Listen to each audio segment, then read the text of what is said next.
You have a pointer? No. What is your cursor? Okay, so thank you everyone for coming. It's a pleasure to have Giulio here. So Giulio did his PhD in University of Paris. He held lots of postdoctoral positions in CISA, Paris, and Sussex. He is now Marie Curie Fellow, Global Fellow at the CCA and Cardiff University in the UK. He is expert on CMB polarization. Actually, he did one of the first direct measurements for the lensing B mode of CMB polarization in 2014, and he is expert also in gravitational waves and joint analysis between CMB and LSS analysis. He works in a variety of things, from simulation to theory, and he's now one of the one of the leaders of the science working groups, trying to cross-correlate between the Euclid, between the CMB and the LLS groups.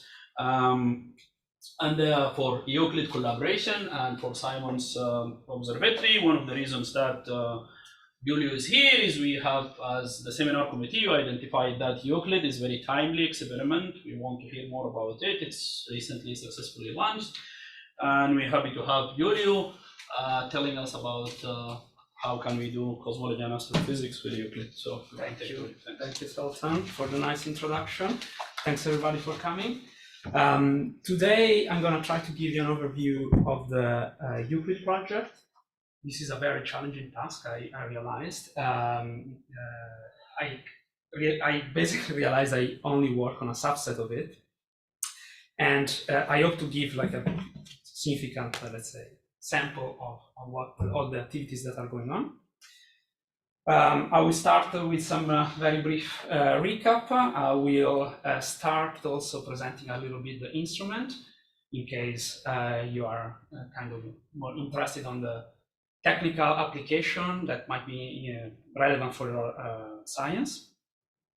I will show you some forecasting results, and I will try to tell you a bit more about the possibility to cross-correlate CMB probes with the Euclid probes to get some science. And if time allows, I just wanted to give some example of recent work that I've done with the people here, and the thesis of Crystal Fisher was about this sample. We recently used it to get cosmological results, and I think this is a very useful testbed to show the capabilities of the hierarchical observation of Euclid. Okay, so to start, of course, according to the standard cosmological model, the universe started in this very hot and dense phase called Big Bang. It underwent this accelerated expansion, the inflationary phase of the universe history, of which we don't know too much about, and we want to learn more. At some point, the universe kept expanding and cooled down, and the CMB photons were released. They've been traveled towards us ever since. And while they do so, they started interacting with the last phase structure that started forming over the same time. And let's say, starting about 1 billion years ago, we started a new phase of the universe, the expansion, that is also accelerated, driven by an unknown type of energy density that we call dark energy. And understanding dark energy, the physics of inflation, and the details of the structure formation is probably the goal of cosmology for the upcoming decades, I would say. So to sort of reach this goal, we identified several observational strategies. The first one, of course, is improving the measurements of the CMB. The temperature information has been, let's say, fully exploited by the Planck satellite. Now we have high-resolution ground-based experiments that are trying to measure the small-scale polarization, and also have access to the primordial beams of polarization that on large scale can give us information on the physics of inflation. On small scale, they are also a direct probe of the growth of structure, because the signal in this scale is mainly generated by gravitational lensing. So the amplitude of it informs us of the physics of dark energy and massive neutrinos and so on.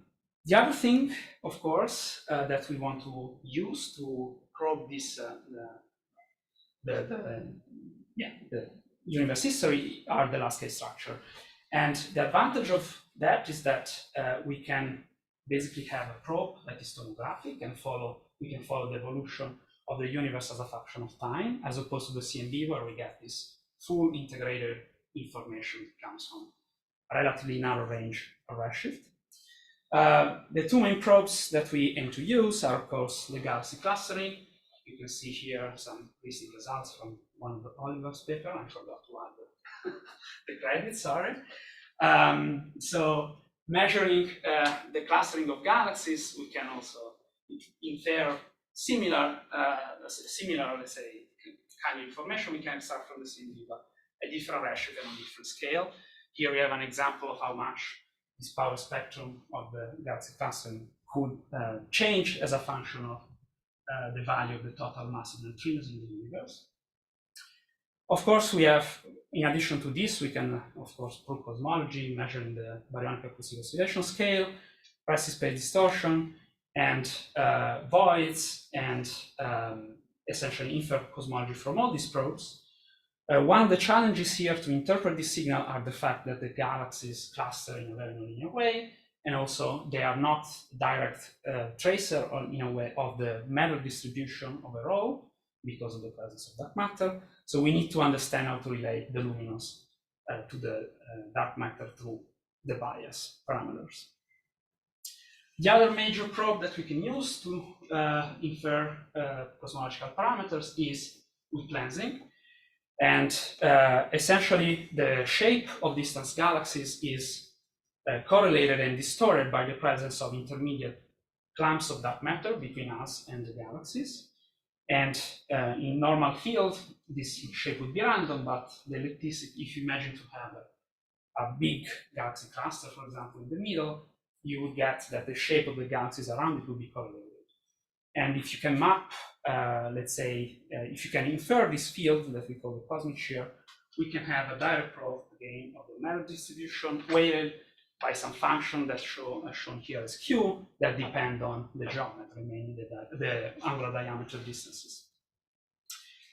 Now, the observable that allow us to reconstruct the cosmic shear field are precisely the shape of the galaxies. These are very challenging measurements.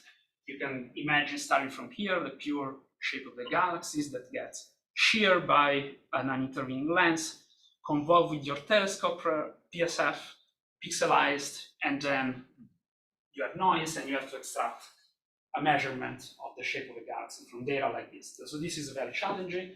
You can produce maps of these ellipticity shapes, compute the power spectrum, and then infer cosmology. You have different challenges on top of the instrumental one that is kind of sketched there. The first one being the fact that gravitational fields distort themselves and correlate the shape of galaxies to tidal forces. We call that intrinsic alignment, and this will add essentially an additional noise bias in your shear power spectrum, this epsilon s over there.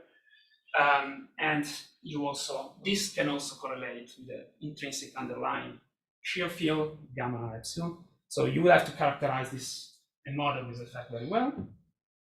Your analysis technique and imperfection in the PSF would also introduce instrumental biases in the amplitude of these measurements that we call normally M, shear bias. And you also have all sorts of additive effects that come from the noise and the estimators that you use to infer your shapes that go into these measurements. So not simple ones. Now, Euclid is essentially a mission that tries to exploit these different probes of last case structure to infer cosmology. Essentially, the mission involves a series of countries in Europe and the US, roughly 14, so ESA, and the US is involved through NASA that participated in the design of part of the instrument. And recently we had collaborators from Japan that also joined the consortium. Sociologically, this is very different from I would say, the usual collaboration I've been part of, because it involves roughly to this date 2,600 people. About 1,200 of them are active scientists contributing on a variety of topics. When I started, I think there were just 8 different science working groups. Now we went up to 13 or 14. So people, as time goes by, realize that this data can be very useful for all kinds of science, from galactic astrophysics to planetary science up to cosmology. So this is much more than a cosmology mission, although it was designed this way. All right. So the concept, I would say the strength of the mission is really probe combination.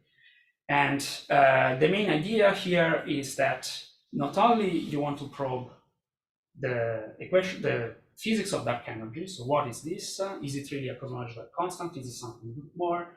Is it a dynamical field?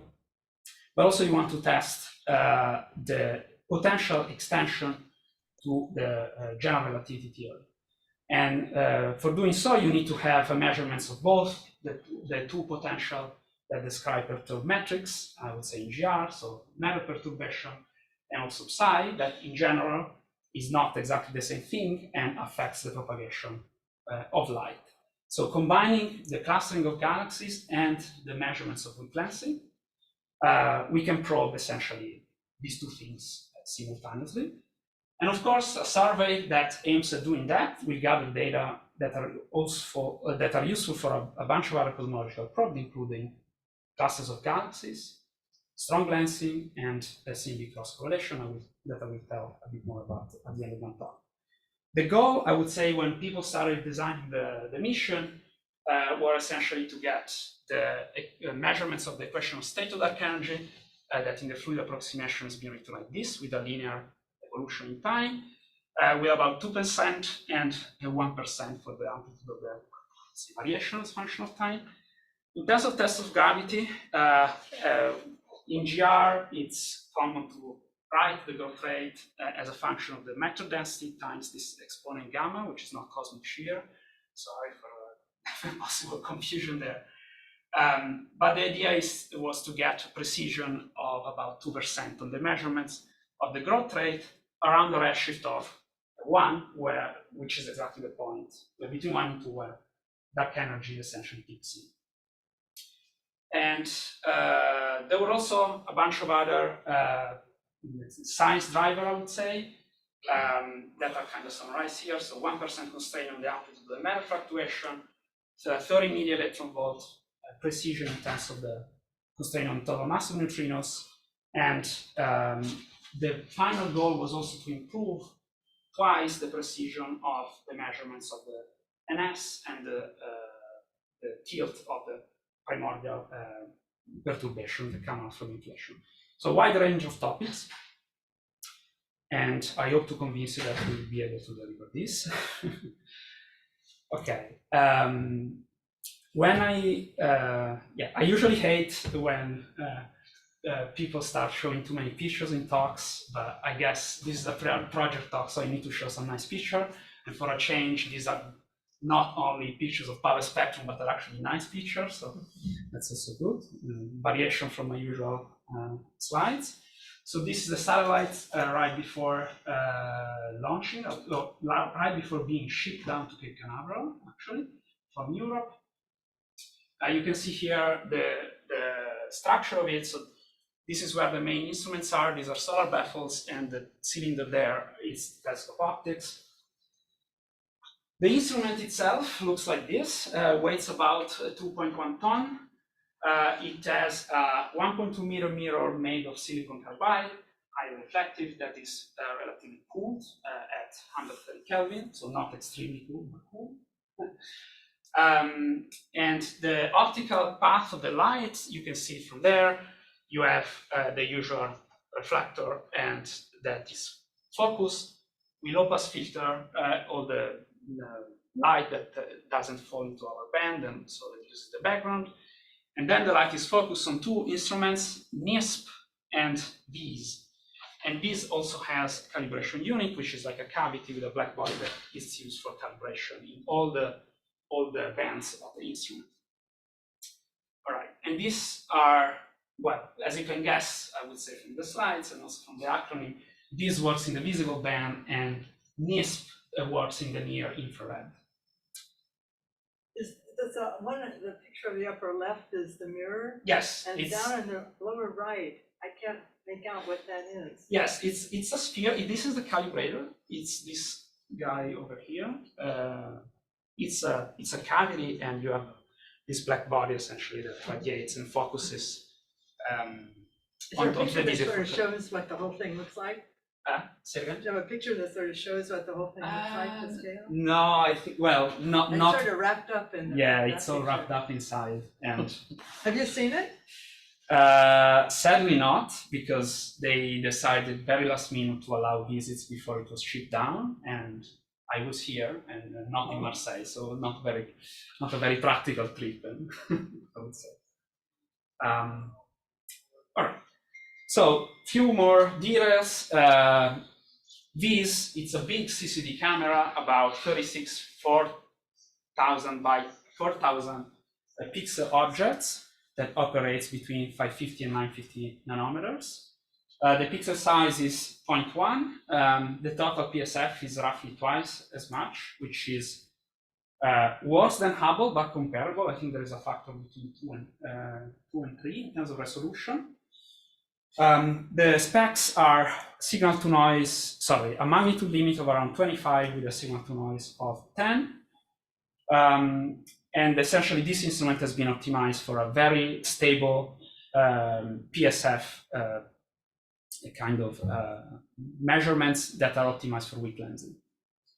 Now, the NISP is a near-infrared spectrophotometer, and which means that you have photometric band in infrared and also a spectrometer.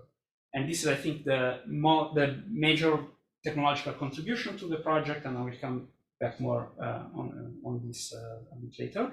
We have 3 photometric bands that essentially will map about 1.2 billion galaxies. And this spectroscopic that is lightless, so doesn't have fibers, it's a very different technology that collects all the light and refracts it through a lens. I will show you how the spectra look like.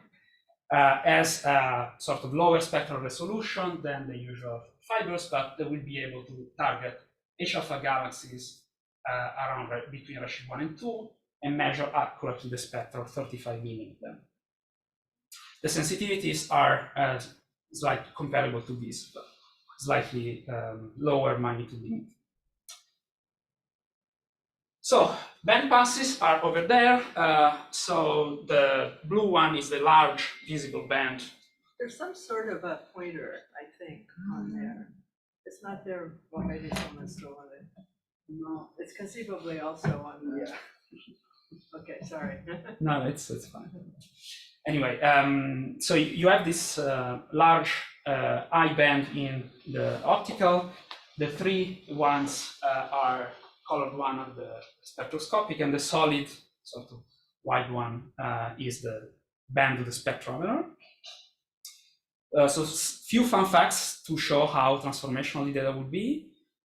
Euclid will cover 30 years of Hubble operation every 5 days in terms of field of view.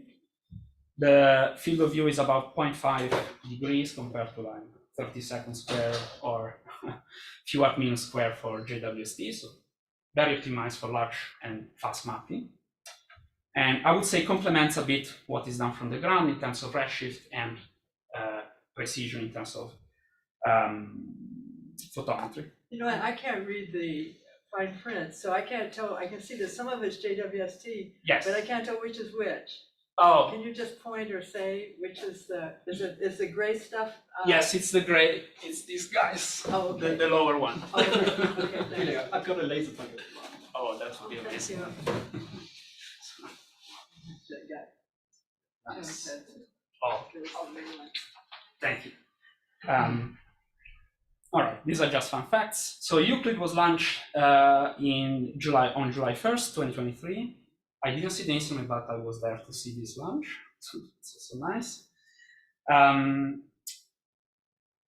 This basically is a nice GIF that was showing.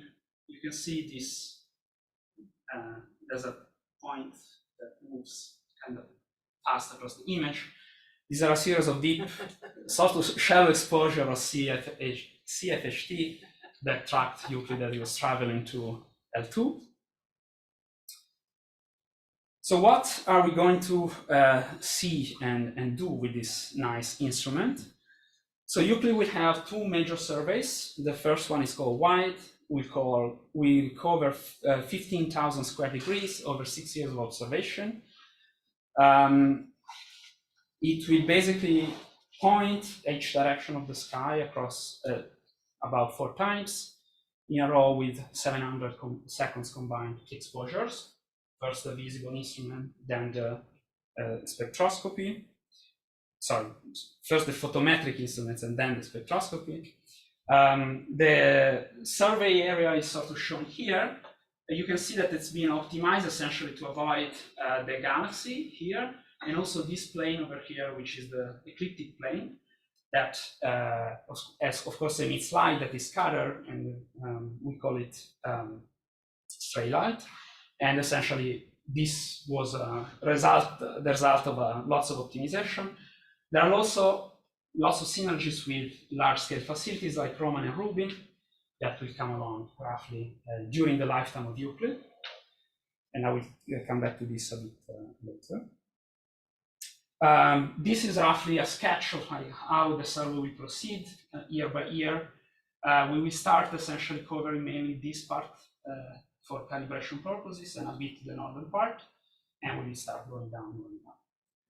The frequency is about covering roughly 2,000 square meters a year.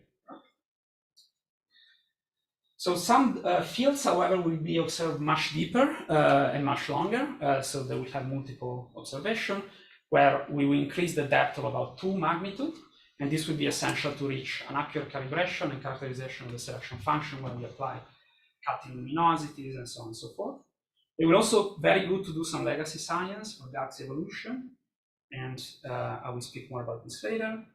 The idea behind it was also to try to overlap as much as we can with ground-based facilities to have like more refined photometry in different colors.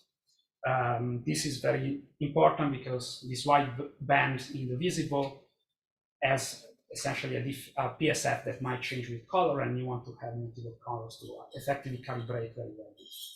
So none of the current facilities from the ground match the Euclid specs in terms of sky area or depth. So we will have to adapt, and there are lots of synergies with LSST that people are building to do a joint calibration. And Euclid for the infrared band will also be very useful for LSST to calibrate their photometric pressure. Okay, some results. These are a few of the public images that ESA released. They look very nice, if you ask me. But of course, here I try to zoom a bit to show what you can see. Some very bright stars, some star cluster here, a spiral galaxy with very exquisite measurements.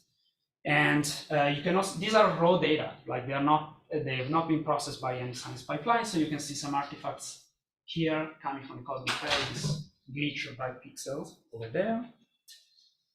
And this is a comparison of ground-based data, like the deepest you can have, and how they compare with the cutout of Euclid. Okay. So this is the level of transformational data we're talking about. Okay. And people have did the measurements of weak lensing from this, so I guess when you have an image like this, would be much better. This is the photometric infrared. Again, very nice. Few objects. Again, cosmic rays. These are shorter because the active layer of this detector is much thinner, so the cosmic ray pass faster through that. Stars, a very beautiful spiral galaxy here and an elliptical galaxy there. I have a zoom actually of this, just to show you how the infrared data would be amazing if compared to what we have. This is the previous like space observatory, right? This is what we can get from the ground from this star, and this is the zoom in of the exact field, same field for you. So yeah, it's really, really impressive. Okay, so Few more words about this little spectroscopy that for me is mind-boggling, and I don't think I really understood the details of it yet. But essentially, you have all the light that is collected and passed through a glimpse, and therefore the light gets diffracted in different positions in your focal plane. And of course, because you collect all the light, this becomes very challenging when you have crowded fields. So you have to distinguish stars from galaxies. And essentially, at zero order, basically based on the width of this very bright band, you can distinguish a point source that looks like this from a galaxy that looks like this. It is a relatively extended object for which you have a full shape measurements, and it gets diffracted in a one domain. You can also have some artifacts here. This is, I think, an interesting thing. It's due to decays of radioactive atoms in the materials, and they have this very clear signature. So people basically did a lot of work to convince ESA that this was a viable technology, and they can simulate all the processing and get the data out. All right. Sorry, I guess I didn't understand Yes. the drift of that. A snowball / muon sounds like a bad thing. Yeah, it is bad. Okay. But it's people understood how to identify them and subtract them. Oh, okay. These are raw data. These are not science images. Right? This is the raw thing that comes out of the detector. Then people will spend time like filling in these gaps, masking them out, removing these artifacts. All right. So the budget, the time. So we launched. This is a paper from paper of 2020. We launched in July. We have about 6 months for early survey operation, calibration, commissioning. This is ongoing. All the tests, mechanical tests of focusing, have been successful. ESA mentioned at some point in their PR of a bit more, seeing a bit more light than expected, so they had to a bit adjust to really minimize the stray light that you observe in space, but this is all kind of expected, like when you deal with real data, things never go as planned. The first public release will come out in 2025, so we have 1 year of data collection, 1 year of analysis, and the first release will happen there. Then we'll have a release after 3 years and one at the end of the surveys. And depending like how much fuel we will be left with, potentially people have discussed the possibility to extend it further on. Okay, so predictions and forecasts. I entitled the slides like this. It's relatively vague, but I just wanted to give you an idea of the strength of this mission. So here you have essentially the 1 sigma error on a bunch of cosmological parameters coming from either the galaxy clustering from the spectroscopic survey, the weak lensing survey, the combination of the two, and here you have a combination of the spectroscopic galaxy clustering, weak lensing, and also the photometric galaxy clustering. So from the photometric survey, you can also extract redshift and do clustering measurements. And the last So this is all within Euclid? Yes, this is all within it. And just to be sure I understand the notation, you're saying that that's a fractional error? Yes, that yes. Sigma over theta. Or fiducial parameters, yes. And the last combination here is also when you include the cross correlation between weak lensing and the photometric galaxy clustering, so exactly the same sample of galaxies.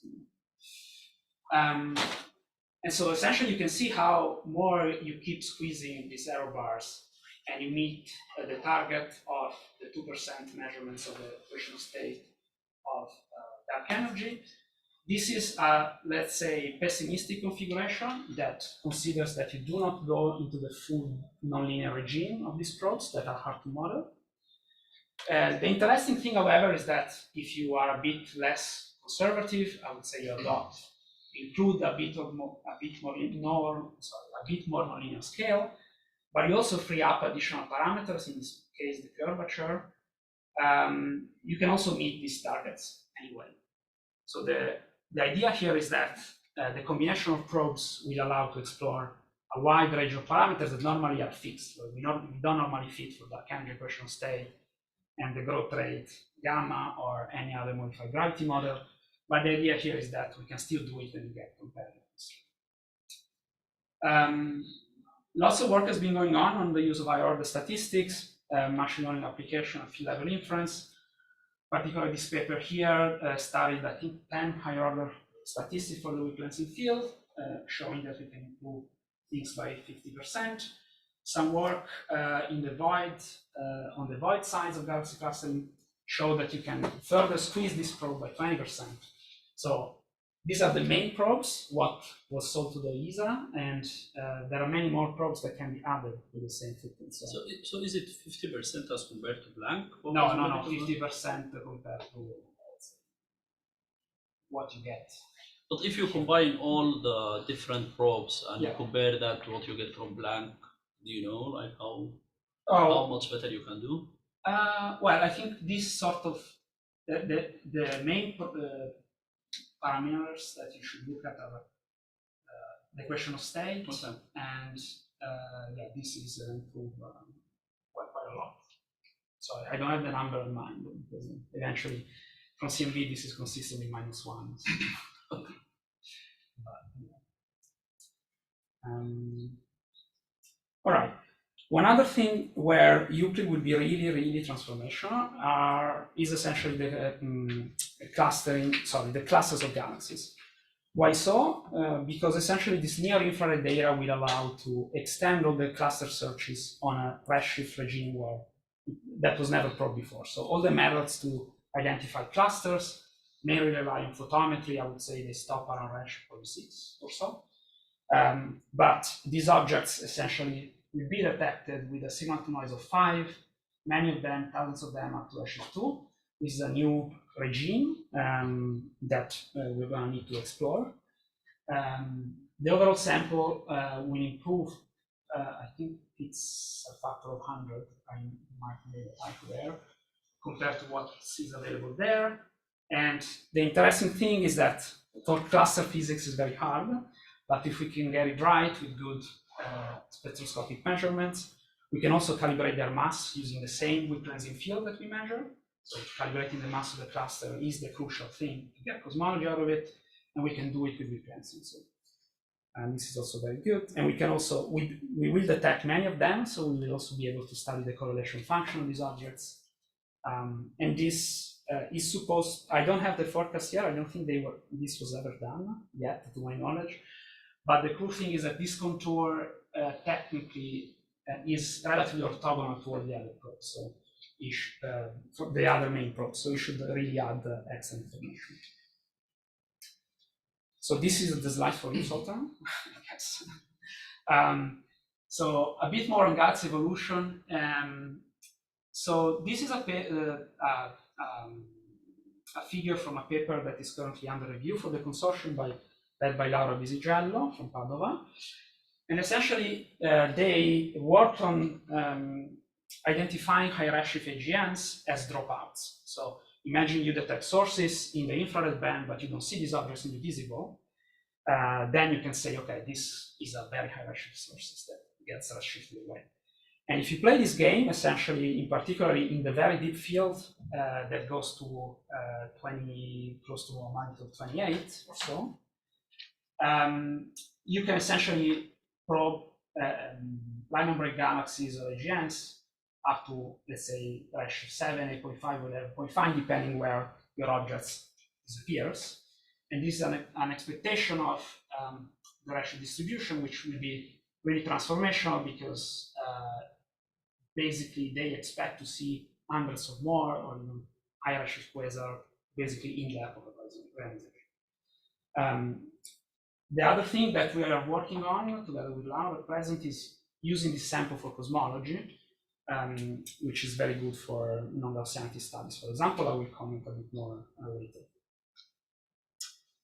So Euclid, as I said, is much more. There's a glimpse, I would say, here of all the things you can do, a list of potentially infinite number. These are simulated images for the strong lensing case. We expect to detect about 200,000 objects, even around early type galaxies. Forecasts say that 2,000 of them would be quasars that are lensed quadruple times, so these are very useful to measure H0. The downside of it is that, as I said, the resolution of the telescope is not like Hubble, where people have been using to do this kind of measurements, but they will detect a lot of them and inform any kind of follow-up that you want to do from the ground. So people are really working together how to combine this kind of science.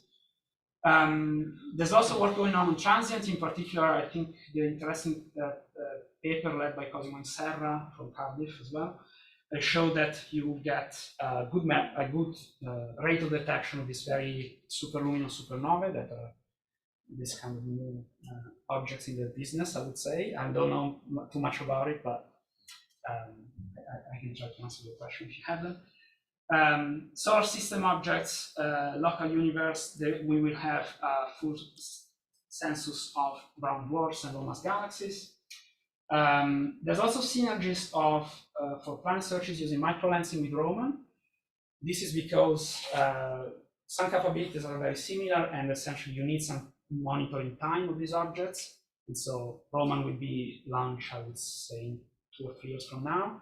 So we will have like an extended period of time where you can monitor these objects using the combination of both. And yeah, I would say your favorite science here. I have no idea. Yeah, it was enough to sort of grasp through all the activities. But if you have interesting ideas, happy to chat about it. So let's get back now to, let's say, another thing that I think will become a main probe for Euclid for other reasons, which is the possibility to correlate essentially probes that come from the CMB with probes that come from Euclid. Why this is the case? Well, we know, as I said, that the photons of CMB, as they travel through time, they interact with this last destruction as they form in various different ways through the integrated Sachs-Wolf potential effect. So the variation in time of gravitational potential induced by dark energy creates some extra anisotropies in the CMB, for example.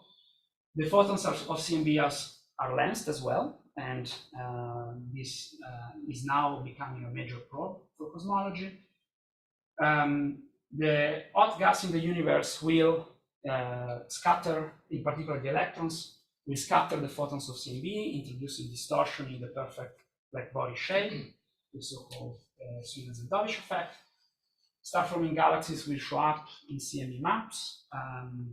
So higher-shaped galaxies can be detected also in CMB, so on and so forth. So there are lots of synergies, and essentially the CMB is a backlight, if you want, to the class-based structure.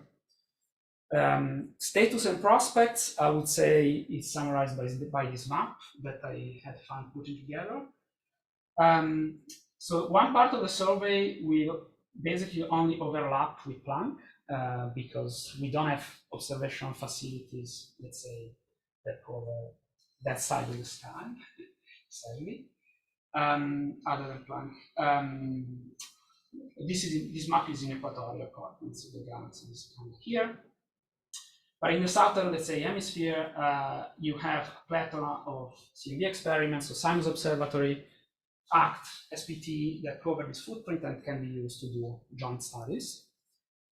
We planned essentially to do cosmology cross-correlating the CMB temperature maps to get measurements of the kinetic Sweden-Zeldovich effect and the integrated Sachs-Wolf.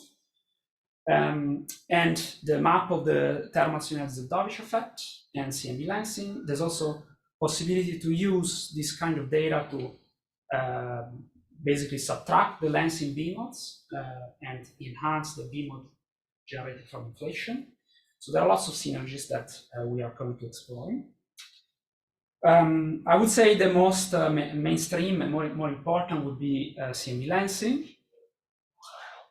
So CMB lensing, essentially, if you look at this cartoon here, in normal cosmic shear galaxy lensing, you have a population of galaxies here in dash that is lensed, and this lensing essentially probes matter distribution around the solid orange. You can play the same game with CMB, but CMB is the farthest possible light you can have. So you will probe all the matter distribution in the universe integrated along the line of sight. So whatever you have a tracer of the last phase structure, you can cross-correlate with CMB lensing map that map the total mass. Okay. This can be so this map from Planck is shown here, can be reconstructed with statistical estimators. I will not get into too much details, but essentially, yes. So together with Julian Caron and Anthony Lewis, we released a sort of an updated map of this from Planck data. This would be the ultimate processing, the most optimal you can do in terms of sensitivity. And but the noise of this map is very high. So what you see here is barely like a narrow set of modes that are signal dominating. So this map, I would say, is mostly noise. It's great to measure power spectra, but you don't really image too much, let's say, dark matter. I don't think I'm grasping what it's a map of. It's labeled PR4. It's public release for, that's how this data are known for. But is it, I mean, how is it different than what the map? Somehow you're saying it's different than the maps I'm used to seeing. No, it's, I would say It's different color. it's still a map of the mass from weak lensing, but it's the integrated mass. But the noise, if you measure the noise of this map, I would say this is dominating. So all this structure you can see here, this large scale structure, are really like few set of modes that are imaged. I'll ask you afterwards. I think I just haven't understood it. It's a map of lensing convergence. It's a proper map of the mass. All right, so this is will become a major probe, and I think will help a lot Euclid delivering this cosmology. What you normally get when you do cross correlation is, say you have two tracers. One is the, let's assume that 1A is the lensing of the CMB, which has a particular functional form, but it's not very important. You get essentially a weighted projection of the matter power spectrum. And if you correlate, say, with a sample of galaxies, your window depends on the ratio distribution and on the bias parameter. If you correlate with another map of lensing, you will also get, let's say, similar functional dependency, and you can probe, let's say, geometric effects. Or you can also calibrate out some of the systematics. Why so? Because these big systematics that I mentioned in weak lensing measurements come from a completely different data set. It is very different from CMB. Doesn't share the same noise, doesn't share the same systematics. So when you correlate with a map of the mass that is systematics free, essentially you are not affected by this kind of effects. And I'm showing here two cartoons. This paper here by Manushan implementing the original idea of Alberto Valdimotto in 2012, where you can sort of self-calibrate these multiplicative biases in cosmic shear that I mentioned, in particular to the highest ratio bins of a survey beyond, let's say, any specification requirement. These forecasts were done for LSST, but similar applies to Euclid in terms of sensitivity. Or you can also combine probes in a way, so write some kind of estimator that normally people refer to DG, that measure the growth rate of structure in a bias-independent way. So you are not affected by the uncertainty that connected to connecting the luminous galaxy to the dark matter. I would say the state of the art, because of the noise, in current surveys, we are adding this cross correlation with CMB lensing to the main probe, galaxy clustering, galaxy lensing. We don't gain too much in terms of cosmology, but they help marginalizing out all the systematics without losing statistical power. And I think I like this plot in particular because it shows that this cross correlation, in particular between cosmic shear and CMB lensing, live in a completely different degeneracy direction. So when you combine everything together, if you have enough, let's say, sensitivity, you can really shrink your constraint of the problem. And that's, I think, where these measurements will help a lot Euclid. So from the map I showed with all the different surveys, well, it was not maybe particularly super clear, but once we will have the full Euclid footprint, the only survey that will overlap essentially with that in its full glory is Simon's Observatory, which is the next generation CMB experiment that I'm sure you have all heard about. And I was just wanted to update just very briefly on the status of the project that essentially is taking data right now, at least some part of it. This is a major telescope that will do very accurate measurements of the CMB lensing marks eventually. The receiver has been lifted like a month ago, and we are waiting for some mirror to come down and start observation. So the timeline of this experiment will really be aligned, and this data, this science case will really be, let's say, very, very timely.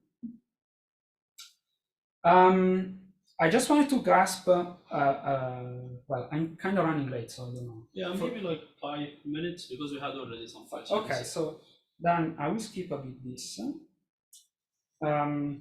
So I'm going to show you this forecasting activity that we did within the science working group. I guided through this plot that at first was not very intuitive to me. But essentially, imagine that we are constraining a flat lambda CDM model. I think I showed the corresponding sensitivity of the probes for the main, so the corresponding sensitivity of parameters for the Euclid main probes. And imagine this black line is the previous uncertainty. Essentially, the difference between the black and the orange here will basically tell you how much more information you will gain once you add CMB cross-correlation with CMB lensing, CMB temperature for ISW compared to the standard case, while marginalizing also on a bunch of systematics parameters over here. The ISO contour here show essentially the ratio of the error bars. So the circle of 0.2 will mean like an increase of factor 5 in sensitivity.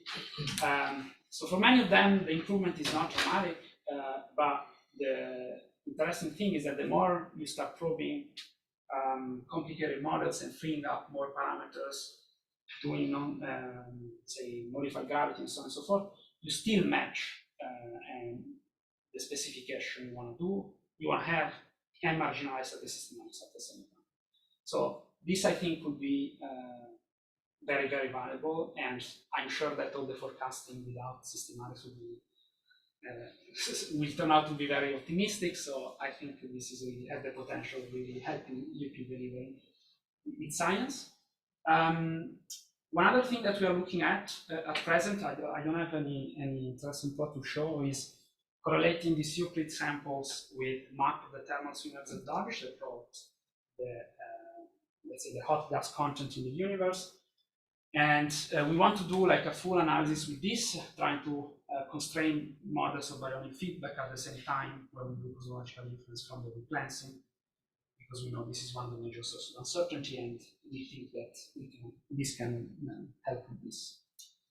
I can stop here, but I adjusted one extra slide that I wanted to show with some cosmological results for this quasar projects, but maybe I skip to conclusion and you can ask me later. So conclusion, I would say Euclid, we probe the dark sector with unprecedented accuracy. I think the main, the unique characteristic of this instrument are the fact that you combine different technologies, different photometric bands, and spectroscopy too at the same time. This is a unique data set for astrophysics, regards information. We'll have low systematic contamination, being a space-based telescope, will not have the atmosphere. The observation condition will be more stable, no air mass, no seeing, stuff like that. The fact that we'll observe the same footprint with all these different technologies will enable pro-combination. With internally with all the last structure probes and in combination with the CMB data. So far, I would say we are on track with delivering the science. The preliminary tests that people did are very encouraging, perhaps slightly better than the specs, but we'll see, to be defined. Commissioning is still ongoing. And yeah, I haven't had time to talk about this second bit, but I think I'm done for the most important part. Let's take questions. Okay. Questions for you? Yeah. You said the first data release will be in 2025. What kind of products will be made available then? With cleansing maps in catalogs, and I am not 100% sure of so catalogs will contain photometry and redshift and so on and so forth. There will be a systematics map, I believe, and I'm not 100% sure about the shape catalog, but I think eventually should be out there yet. So anything, I don't think anything more, let's say, this would be the major thing. And then for the images, I don't know, because normally I don't have to work with those. And there is so for the deep survey, I think yes. For the wide one, I don't know. You can ask me later, and so I can cross-check exactly, give you correct information. Other questions? On the last one, I don't quite grasp it. When you say consistent, not new measurement, I would have understood independent measurements of sigma 8 omega m at S8. But then why do you say consistent with Planck expectations? Oh, okay. Oh, this is this. That's what you skipped. That's why what I you can skipped. say in a few, Yeah. So You started late. a few minutes. Yeah, sure. yeah. So essentially, I'm gonna skip go very quickly through this. But basically, together with David Hogg and K. Story Fisher, so we work. Well, they did the heavy lifting, I have to say, but to clean this catalog of quasars that has this redshift distribution over here. And we try to do cosmology, cross-correlating the CME glancing, essentially. And I think the takeaway message is that when we look at the... So this is not part of Euclid? No. Gaia is, oh, sorry, I thought it was something else you were doing with Euclid. No, now I'm not confused. No, my point of going to into this is that this very deep observation, they already told us that sigma attention is not really attention, right? Because if we have like that space data that are well calibrated, systematics are very low, we know the redshift well, essentially when we try to measure this sigma attention, we really recover what we should recover. Even if we look at the, let's say, the low redshift sample, the low redshift part of the sample, that I don't have the plot here, but everything is consistent. So I think very deep data will help a lot. There is 2 points out there. Which ones? This, yeah, but this is I thought this is probably kids. Okay. This is the Daisy allergens from preliminary. These are all ground based, except the CV. I think so we did a lot of tests, and I think so this is the cosmology you get from the high redshift was kind of intentional with Planck, but we pinned down the problem and it comes from Fordham that we can account for. So similar science can be done with Euclid? Yes, okay. Exactly. So this very high redshift sample of quasars that I showed you, that people have been interested more for galaxy formation, but there will be a lot, and they will go much higher in redshift. So I think we really can do tomography with this kind of cross-correlation techniques that are very robust to systematics. We have a question online. Go ahead. Thanks. Hi, Giulio. Great talk. I was just wondering, I know you emphasized the low systematics in Euclid, but I was wondering from your perspective what you think the limiting systematic is going to be for CMB cross correlations. Oh, that's a very good question that I don't really have a sense, I would say. No, so definitely, so if you ask me, and if I go back to this image of the spectra, this is really mind-boggling to me that we can extract some data from this. And I think there will be lots of confusion, so star contamination from the spectroscopic side that we can also do for cross-correlation will definitely be something that we need to target more. And yeah, we have some infrared bands, but of course we know that having very deep infrared data also help removing the stars from the photometry. And I would say, so one of the other problem of photometric redshift is that there will be lots of confusion due to interloper lines. And compared to Pi, for example, the error will be worse. Like we expect something not as good as what we got. So we probably have objects that are misidentified, and we create at least some extra variance and noise that we need to account for. So I think these will be the two main things. But it will depend a lot on the calibration and things that we will learn in the coming 6 months or so. Thank you. Other questions? So maybe I can ask one. So let's say I have like a galaxy formation model simulation. I am able to generate large scale maps for these galaxies, right? Mm-hmm. Is there like available software or something to convert them to make forecasting to Euclid? Oh, that's a good question. And what are like, it's probably similar to the previous question, which is what are the instrumental effects that I have to account as a theoretician to make my highly synthetic mock observation? So there's a team on, I don't know, many hundreds of people that work on the end-to-end development of the pipeline for this in particular. It's really hard. I don't think that there would be, I don't know actually, if there would be like public software that you can just play with that. But to exploit these objects, you really need to know your selection function and confusion in each field very well.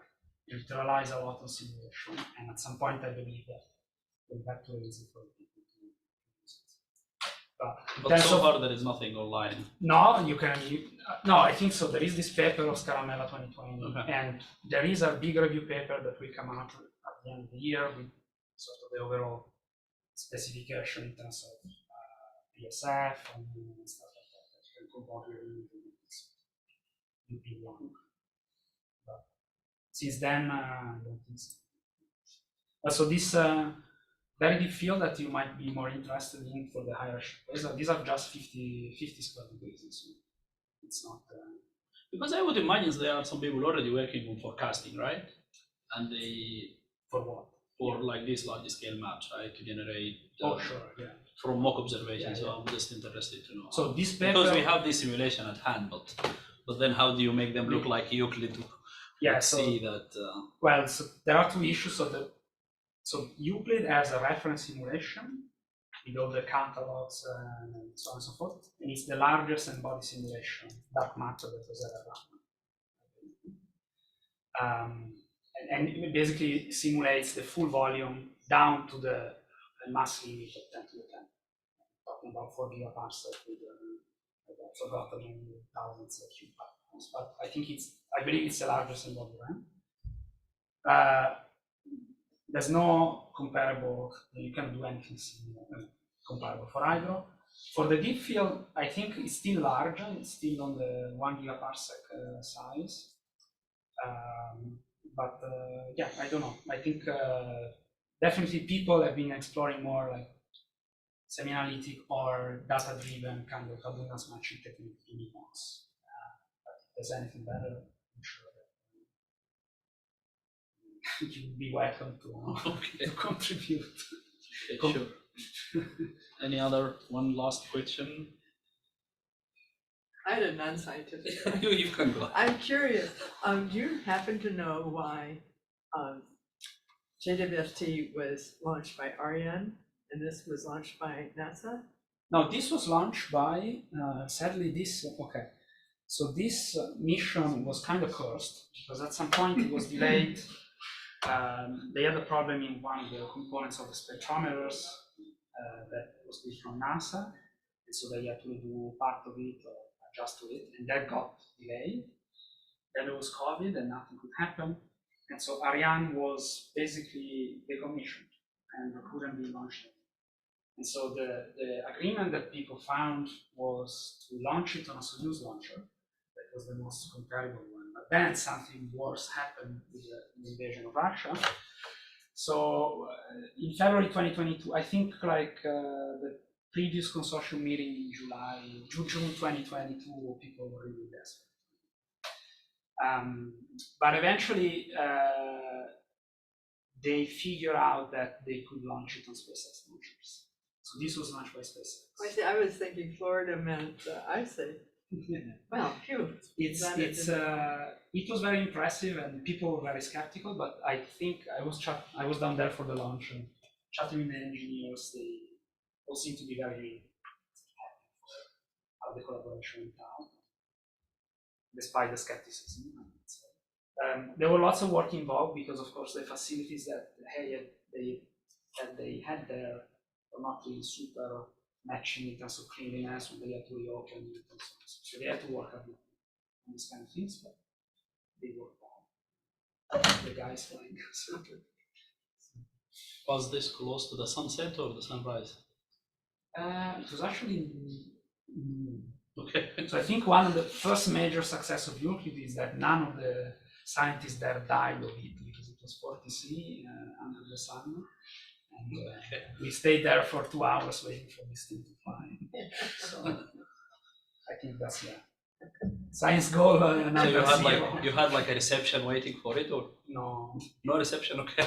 No, they provided just free cold water, which was enough. Well, okay. So let's thank Giulio again. Thanks for the Zoom. People attending. It's a beautiful photograph. Yes.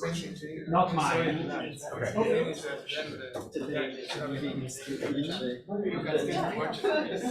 The amazing thing is that then